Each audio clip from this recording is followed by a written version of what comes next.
যে কেকটা কাটা হচ্ছে সেটাই আমি বানিয়েছি। এটা 2 টিয়ারের কেক ছিল। বাকি ক্লিপিংগুলো নিতে ডেকোরেশনের একদম ভুলে গেছি।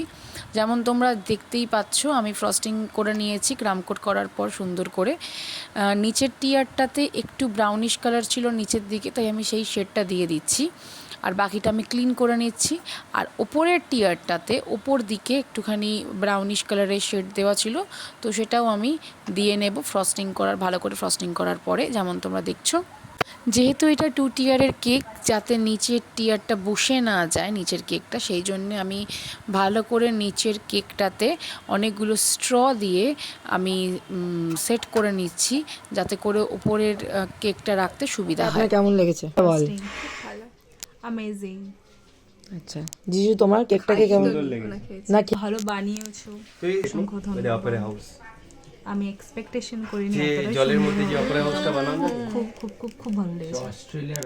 তো এই হলো সেই কেক ফাইনাল রেজাল্ট। আমার কাজ যদি ভালো লেগে থাকে, এরকম যদি ভিডিও আরও দেখতে চাও, so please do subscribe my channel and like and share.